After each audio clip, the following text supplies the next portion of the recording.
नमस्कार, स्वदेश न्यूज देख रहे हैं आप। मैं हूं आपके साथ अभिजीत तिवारी। आज हम बात करेंगे गुरु पूर्णिमा महोत्सव को लेकर।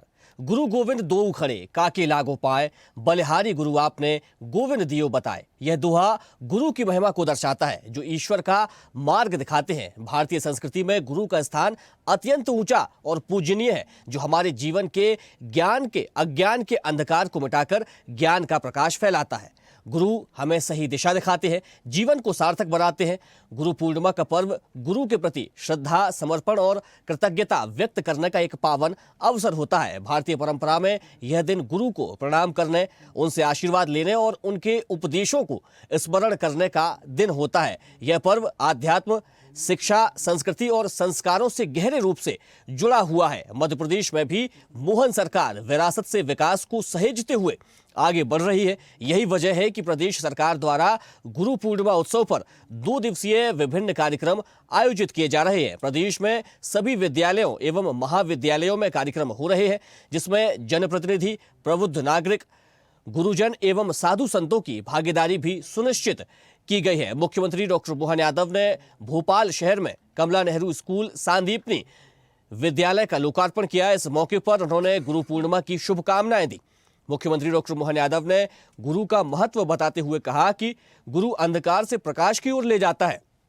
उन्होंने कहा कि हमारी तो पहचान ही अतीत की विरासत से है, विरासत से विकास की ओर हम आगे बढ़ रहे हैं, और जो अतीत की जड़ों को जोड़ता है वो ज्यादा दिन तक जिंदा नहीं रह सकता है। मुख्यमंत्री ने कहा कि सरकार केवल अच्छे भवन ही नहीं बनवा रही, बल्कि शिक्षा की गुणवत्ता पर भी ध्यान दिया जा रहा है। मध्य प्रदेश नई शिक्षा नीति लागू करने वाला पहला प्रदेश है। सीएम डॉक्टर मोहन यादव ने उच्च शिक्षा से स्कूली शिक्षा तक शिक्षा व्यवस्था में कई परिवर्तन किए। विश्वविद्यालयों में कुलपतियों का नाम कुलगुरु कर दिया गया, तो वहीं सीएम राइज स्कूल का नाम बदलकर सांदीपनी किया गया है, जिससे हम अपनी संस्कृति और विरासत को सहेजते हुए आगे बढ़ सके। हमारी कोशिश है कि अपने देश प्रदेश को अतीत की विरासत से बदला जा सके। तो मध्य प्रदेश में गुरु पूर्णिमा का महोत्सव बड़े उत्साह के साथ मनाया जा रहा है, और इसी को लेकर मुख्यमंत्री डॉक्टर मोहन यादव की प्रतिक्रिया भी सामने आई है। सबसे पहले आपको सुनवाते हैं। और हमारी सरकार ने भी केवल भवन ने जिस प्रकार से भी सम्मानित किया है, मैं उन सभी शिक्षकों का सम्मान करना चाहूंगा। पूर्ण व्यवस्थाओं के भरोसे से सरकार के प्रबंधन का प्रॉपर उपयोग करते हुए अजय शर्मा जी यहाँ हमारे डीजी साहब बैठे हैं, वास्तव में बहुत अच्छा निर्माण हुआ है। और हमारी सरकार ने भी केवल भवन ने जिस प्रकार से भी सम्मानित किया है, मैं उन सभी शिक्षकों का सम्मान करना चाहूंगा। सरकारी विद्यालयों के लिए पहले तो हमारे अपने पूरे प्रदेश के लिए बधाई देता हूं। 15 साल बाद इतना अच्छा समय आया कि हमारे बीच 10th और 12th के रिजल्ट ने 15 साल का रिकॉर्ड तोड़ा। जोरदार अभिनंदन करें पूरे प्रदेश के लिए। उच्च शिक्षा के भी 55 पीएम एक्सीलेंस कॉलेज में भी हमारी शिक्षा नीति लागू करते हुए लगातार हम आगे बढ़ रहे हैं।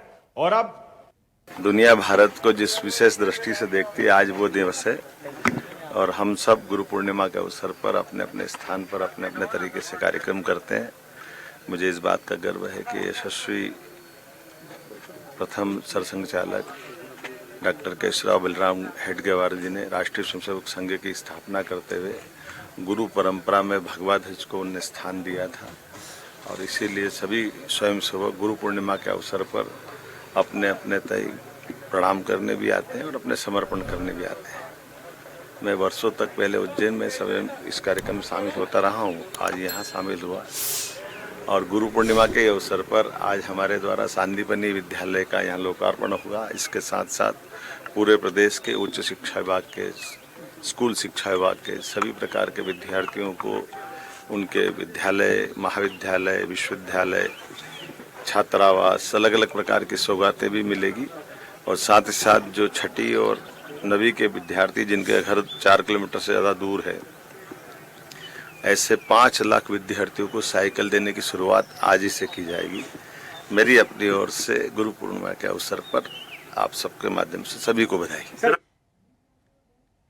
तो मध्य प्रदेश में गुरु परंपरा का क्या महत्व है, गुरु पूर्णिमा का क्या महत्व है, इसको लेकर पूरे उत्साह के साथ इस पर्व को मनाया जा रहा है। प्रदेश के सभी विद्यालयों में, महाविद्यालयों में इस कार्यक्रम का आयोजन किया जा रहा है। मुख्यमंत्री डॉक्टर मोहन यादव खुद इस गुरु पूर्णिमा के कार्यक्रम में शामिल हुए। आज इसी विषय पर करेंगे चर्चा, लेकिन सबसे पहले परिचय करवा देते हैं अपने मेहमानों से। हमारे साथ डॉक्टर अवधेश पुरी महाराज पीठाधीश्वर स्वास्थ्य पीठ जुड़ चुके हैं, आपका बहुत स्वागत है। और वरिष्ठ पत्रकार रमेश शर्मा जी भी हमारे साथ जुड़ गए हैं। मैं चर्चा की शुरुआत करूंगा रमेश शर्मा जी आपके साथ। देखिए, शिक्षा और शिक्षक दोनों, जब इसका जिक्र होता है तो शिक्षा इंसान कभी भी और कहीं भी किसी भी व्यक्ति से ले सकता है। लोग शिक्षा पक्षियों से भी लेते हैं, आने जाने वाले व्यक्ति से भी सीखते हैं, लेकिन गुरु का एक विशेष महत्व रहा है। गुरु की जो परंपरा सनातन धर्म है, गुरु को सबसे बड़ा स्थान दिया गया है। गुरु को अगर हम बात करें तो गुरु को ब्रह्मा, विष्णु और महेश से गुरु की तुलना की जाती है। और उसी परंपरा को एक बार फिर से जागृत करने के लिए, नन्हे मुन्ने बच्चों को यह बताने के लिए कि गुरु का क्या महत्व होता है, और उसी गुरु परंपरा को एक बार फिर से मध्य प्रदेश में जागृत करने के लिए, उसी को आगे बढ़ाने के लिए, विरासत से विकास की ओर बढ़ने के लिए मुख्यमंत्री की इस पहल को कैसे देखते हैं? मध्य प्रदेश के सभी स्कूलों में यह पर्व बड़े ही उत्साह के साथ मनाया जा रहा है। देखिए, स्वाभाविक रूप से मुख्यमंत्री जी की ये पहल जो है, ये बहुत अच्छी पहल है। ये हमको अपनी प्रगति के साथ में अपनी परंपराओं से जुड़ना चाहिए। और ये जो गुरु पूर्णिमा का जो दिवस, आज का जो दिन है, ये केवल गुरु वंदना तो है ही, जैसा कि आपने खुद भी कहा कि अज्ञान को अंधकार कहा गया है और ज्ञान को प्रकाश कहा गया है। तो अज्ञान से ज्ञान की ओर, अंधकार से प्रकाश की ओर यात्रा का जो निमित्त होता है, उनको हम गुरु कहते हैं। और स्वाभाविक रूप से इसके लिए जो दिनचर्या निर्धारित हुई है, इसका लिए जो दिवस हुआ है, आषाढ़ की पूर्णिमा जो निर्धारित हुई है, इसके पीछे भी एक बड़ा रहस्य है। वर्ष में 12 पूर्णिमाएं होती हैं। शरद की जो पूर्णिमा होती है वो सबसे धवल और उज्जवल होती है। आषाढ़ की जो पूर्णिमा होती है, ये सबसे अंधकार में होती है। ये अंधकार कोई सूर्य के प्रकाश या चंद्रमा प्रकाश को परावर्तित करता है उसके कारण नहीं होती। प्रकाश तो वहां से उतना ही चलता है, लेकिन बादल इसको ढक लेते हैं, और बादलों के ढक जाने से धरती पर प्रकाश कम आता है।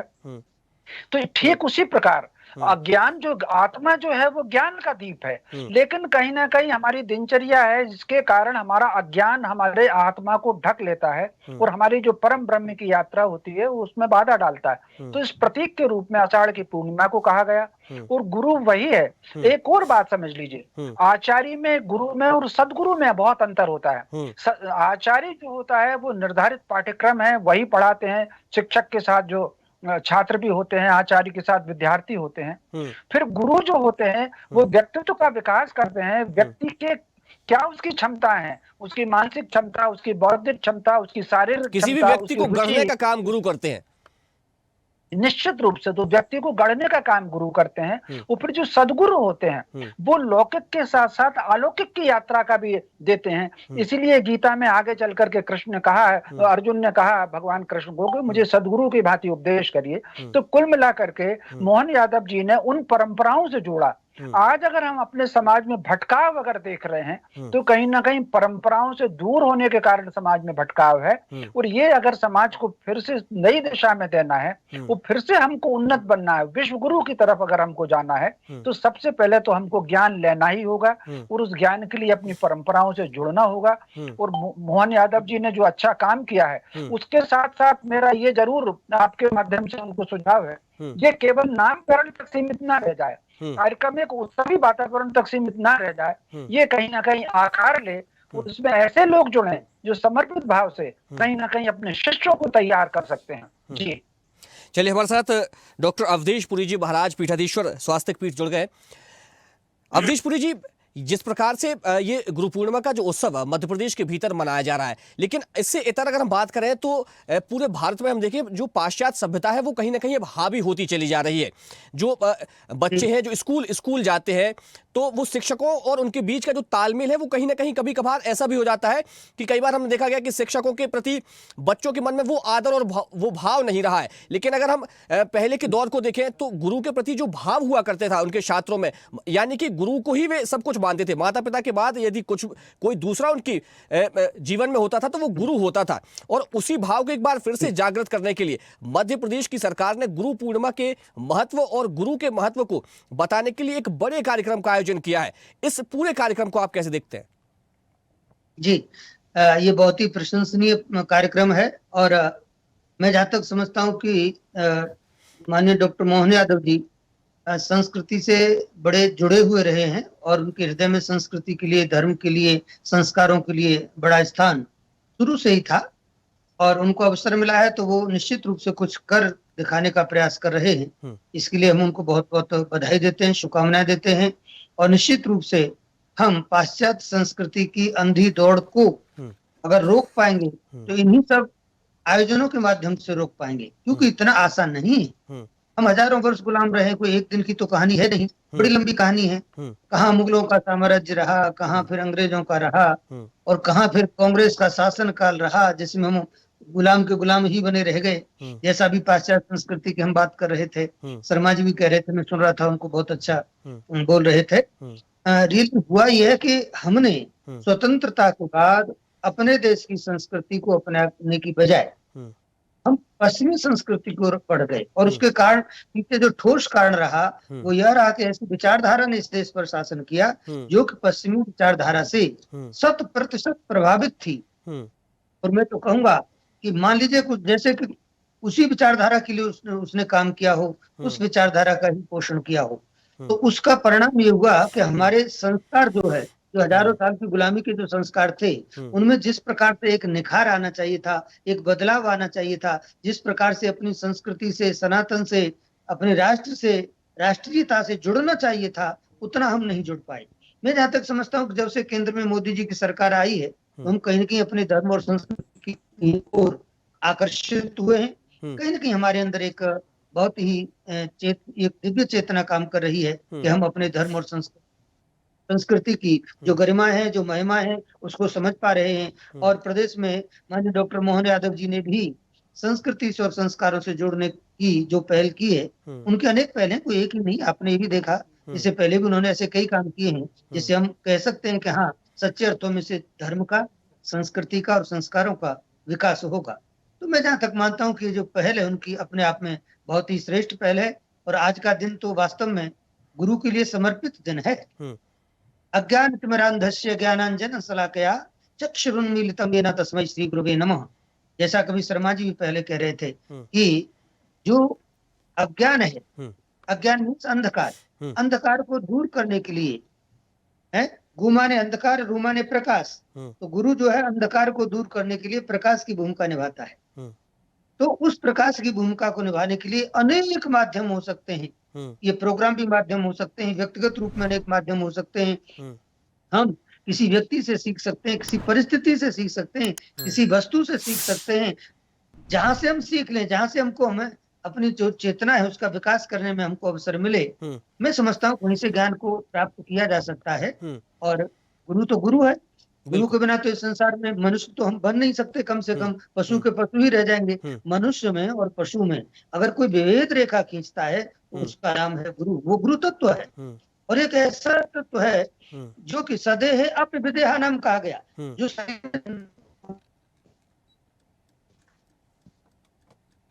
जी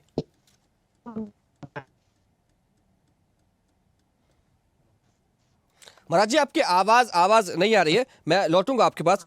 रमेश शर्मा जी, जिस प्रकार से अभी पूरे महत्व को और गुरु पूर्णिमा के महत्व को, गुरु के महत्व को अभी अवधेशपुरी जी महाराज समझा रहे थे, और हमने ये देखा है कि कई मंचों से साधु संतों की इस बात का जिक्र होता आया है कि अब जो है वो इस देश में, यानी कि भारतवर्ष में गुरुकुल खुलने चाहिए, ताकि जो इस देश के जो छात्र हैं वे पूरी गुरु परंपरा और जो हमारी वैदिक पद्धति रही है उसको ठीक से समझ सके।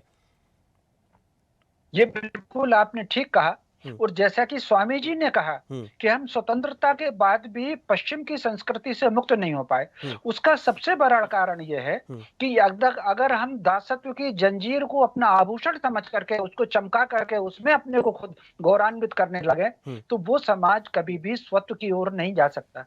तो स्वाभाविक रूप से उसके लिए जो आधारभूत शिक्षा होती है वो कहीं ना कहीं वो आधारभूत शिक्षा हमारी गुरु परंपरा से ही संभव है।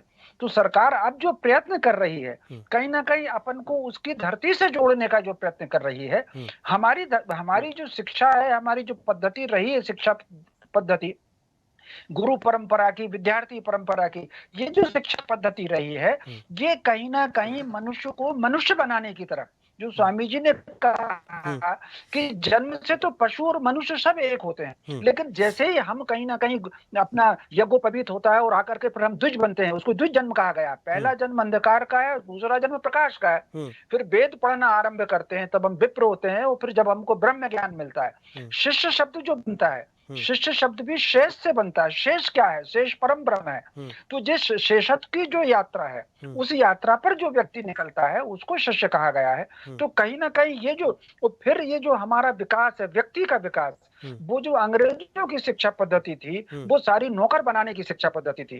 भारत की अगर आप शिक्षा पद्धति देखेंगे, तो भारत में कोई नौकर नहीं बनता था, भारत में स्वामी ही बनता था, वो भले ही चाहे कुछ भी काम करता हो। इसके अलावा गुरु की महिमा आप कल्पना कर सकते हैं। गुरु हमारे यहाँ प्रतीकों को भी गुरु कहा गया है। दत्तात्रेय जी ने 24 गुरु बनाए हुए हैं, तो उसमें प्रतीक भी है। पूज्य आदि शंकराचार्य जी का एक प्रसंग आता है कि जब वो गंगा जी के स्नान से निकले, तो सामने एक चांडाल खड़ा था, तो उन्होंने, उनके शिष्यों ने उससे कहा कि अलग हटो। तो उसने पूछा कि कौन अलग हटेगी? शरीर की आत्मा, क्योंकि आत्मा तो परम ब्रह्म का अंश है। तो शंकराचार्य जी ने उसके बाद, पूज्य आदि शंकराचार्य जी ने पंचकम लिखा, और उसमें उन्होंने लिखा कि जो ब्रह्म तत्व को जानता है, जो एकत्व भाव को जानता है, वो अगर चांडाल भी हो तो उसको फिर गुरु के समान आदर देना है। ठीक उसी प्रकार विवेकानंद जी को देखें, तो वो नर्तकी थी कि उनको माँ कहा और गुरु समान आदर देकर के उन्होंने चरण स्पर्श किए जब उसने वो भजन गाया, मेरे अवगुण चित न धरो। तो कुल मिलाकर के ये जो हमारे यहाँ परंपरा है, ये परंपरा व्यक्तित्व के विकास की, व्यक्तित्व के निर्माण की परंपरा है। एक व्यक्ति का निर्माण कैसे हो सकता है? वो व्यक्तित्व के निर्माण की परंपरा, नौकर बनाने की परंपरा नहीं है। तो कुल मिलाकर के वो शिक्षा पद्धति हमारी रही है, और उसकी तरफ मोहन यादव जी लेकर के जा रहे हैं। पिछले कुछ दिनों से निश्चित रूप से कहीं ना कहीं पूरे देश में स्वत्व का जो जागरण हो रहा है, इस स्वत्व के आधार की शिक्षा पद्धति है, उस तरफ मोहन यादव जा रहे हैं। मैं समझता हूं उसकी प्रशंसा की जाना चाहिए, और भारत के लोगों को जो भारतत्व है, उसको कहीं ना कहीं उसका अर्थ भी समझना चाहिए, और उसी आधार की शिक्षा होनी चाहिए। जी बिल्कुल रमेश जी, सीएम डॉक्टर मोहन यादव धर्म ध्वजा लेकर चल रहे हैं, और साथ ही विकास का भी मध्य प्रदेश में बड़ा ध्यान दिया जा रहा है, यानी कि संस्कृति के साथ ही, विरासत के साथ ही विकास भी हो, इस पर भी मुख्यमंत्री का विशेष ध्यान है। एक बात मैं आपसे और जानना चाहूंगा, लोगों को शिक्षक तो मिल जाते हैं, लेकिन गुरु के लिए वे कई दफा हमने देखा है कि भटकते रहते हैं लोग। गुरु, एक सच्चा गुरु मिलने के लिए लोग बड़े प्रयास करते हैं। उसको लेकर एक सच्चा गुरु कैसे लोगों को मिल पाएगा, और गुरु की एक छोटी सी अगर आप परिभाषा कहेंगे तो उसके बारे में थोड़ा सा जानना चाहेंगे आपसे। देखिए, स्वाभाविक रूप से परिभाषा जो स्वामी जी ने कही है कि इसमें संस्कृत की दो धातुएं हैं, एक गु है और रू है, जो अंधकार से प्रकाश की ओर ले जाता है, वो उसमें गुरु होता है। और स्वाभाविक रूप से कई बार गुरु के लिए भटकने की बहुत बड़ी लंबी यात्राएं होती हैं। जो विवेकानंद जी भटके थे, विवेकानंद जी कितने द्वारों पर गए, अंत में जाकर के उनको रामकृष्ण जी मिले, तो फिर उन्होंने उनको गुरु बनाया। तो एक से अधिक जो गुरु बनाने की परंपरा है, तो उसमें कहीं ना कहीं हमको क्या चाहिए, हमको कौन सा ज्ञान चाहिए, हमको संसार का ज्ञान, लौकिक ज्ञान चाहिए कि अलौकिक ज्ञान चाहिए?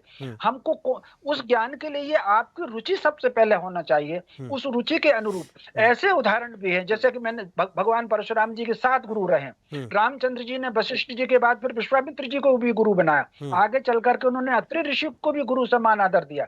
तो कुल मिलाकर के गुरु आपको तलाश करते रहना चाहिए, और जो आपका मूल तत्व है, मूल पिंड है, उसकी जो आवश्यकता है, उसके कौन अनुरूप शिक्षा दे सकता है, वहां पर को रुकना चाहिए। एक छोटा सा और उदाहरण देना चाहता हूं। द्रोणाचार्य अर्जुन के गुरु थे, लेकिन आगे चल करके जब अलौकिक ज्ञान अर्जुन को मिला, तो स्वाभाविक रूप से वो बिल्कुल सामने खड़े रहे। युद्ध उसने आरंभ किया, गुरु का अपमान नहीं किया। शत्रु की सेना में होने के बावजूद भी, द्रौपदी का अपमान सहने के बावजूद भी अर्जुन ने द्रोणाचार्य का अपमान नहीं किया, और पहला बाण उन्होंने चरणों में ही चढ़ाया। युद्ध आरंभ करने से पहले पहला बाण उनके चरणों में दिया। तो कई बार आप गुरु बदल भी लें, दूसरे पीठ पर चले जाएं, तब भी गुरु का आदर रहना चाहिए। ये संस्कार हमारे भीतर होने चाहिए। जी, यानी कि अगर आप नए गुरु की ओर भी जाते हैं, तो जो आपके पहले गुरु रहे हैं उनका भी आदर हो, और नए गुरु का भी आदर हो, और आप गुरु की तलाश क्यों कर रहे हैं, ये पहले आपके पास इसको लेकर विषय होना चाहिए, इसका ध्येय आपको रखना चाहिए। निश्चित रूप से हमको तो पता होना चाहिए कि हम क्या है, हमको क्या चाहिए। ये प्रत्येक व्यक्ति का केवल चेहरे में, सूरत में, शक्ल में ही व्यक्ति अलग नहीं होता, डीएनए में ही व्यक्ति अलग नहीं होता। उसकी रुचि, प्रतिभा, दक्षता और उसकी जो प्रज्ञा शक्ति है उसमें भी वो अलग होता है। तो आपको अपनी प्रज्ञा के अनुरूप, अपनी प्रतिभा के अनुरूप क्या चाहिए, आपका लक्ष्य क्या है, उसके अनुरूप आपको गुरु की तलाश की जाती है। जिस तरीके से एक बच्चा अपनी रुचि के अनुरूप कभी मैथ्स लेगा, कभी बायोलॉजी लेगा, तो कभी लॉ पढ़ने जाएगा, कॉमर्स लेगा, ठीक उसी प्रकार जीवन की विभिन्न विधाओं में आपका लक्ष्य जो परमात्मा तक, परम ब्रह्म की जो यात्रा होती है, वहां तक यात्रा जाने में संसार की सफलता के साथ एक और बात मैं कहना चाहूंगा, परम ब्रह्म जी, परमात्मा भी जो है वो किसी असफल व्यक्ति को पसंद नहीं करते। जो कहीं ना कहीं अपने कर्म पूरे करता है, अपने धर्म का पालन पूरा करता है, अपने जीवन को यशस्वी के साथ जीता है, वो उसी को पसंद करते हैं। तो इस यशस्विता के साथ में, इस कर्मशीलता के साथ में, कर्मठता के साथ में जो यात्रा होती है, समापन की जो यात्रा होती है, उस यात्रा का मुझे सबसे पहले भान होना चाहिए कि मुझे कौन सी गाड़ी पसंद आती है, वैसी गाड़ी खरीदता हूं।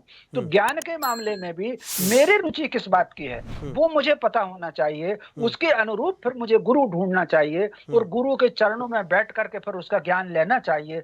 ऐसा भी संभव हो सकता है कि मान लीजिए मैं जिन गुरु के पास गया हूं उनसे मुझे संतुष्टि नहीं मिल रही है, तो स्वाभाविक रूप से उनको प्रणाम करना है, उनको आदर देना है और नए गुरु के पास जाकर के मुझे नए तलाश करना है। जो विवेकानंद जी ने किया था, उनका आप जीवन व्रत देखेंगे तो सबसे पहले वो देवेंद्रनाथ जी के पास गए हैं, फिर किसी और के पास गए हैं, फिर आगे चल करके वो एक प्रश्न करते थे विवेकानंद, सही गुरु तक पहुंचने की यात्रा बड़ी कठिन होती है और जिसको गुरु मिल जाते हैं उसका जीवन सफल हो जाता है, वो विवेकानंद बन जाता है।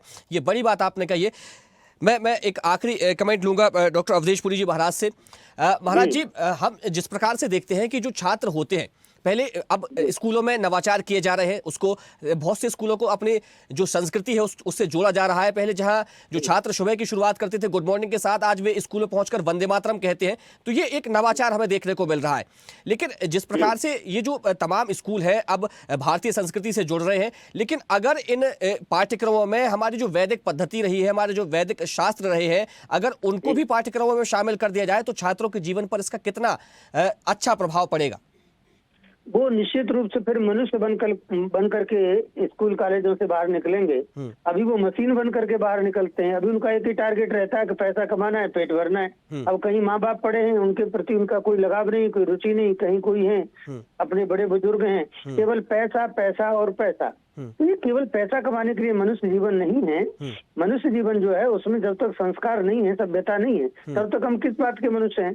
तो जब स्कूल कॉलेजों में हमारे धर्म ग्रंथों का अध्ययन कराया जाएगा तो निश्चित रूप से हमारे धर्म ग्रंथ हमको मनुष्य बनाते हैं। वो पशुता से मनुष्यता की ओर ले जाने की एक बड़ी यात्रा है, वो हमारे शास्त्रों में छिपी हुई है। शास्त्रों के माध्यम से ही हम आगे बढ़ सकते हैं। और पुरानी हमारी जो प्राचीन संस्कृति थी, वैदिक संस्कृति, उसमें हम संस्कारों को ही तो प्रधानता देते थे। रोटी, कपड़ा, मकान, ये तो आवश्यकताएं हैं ही जीवन की, लेकिन इसके साथ में जीवन की जो आत्मा है वो तो हमारे संस्कार हैं, हमारी संस्कृति है, हमारी सद्भावनाएं हैं अपने बड़ों के प्रति, गुरुओं के प्रति, आचार्यों के प्रति, धर्म और संस्कृति के प्रति, देवी देवताओं के प्रति। तो ये सारी चीजें कौन सिखाएगा?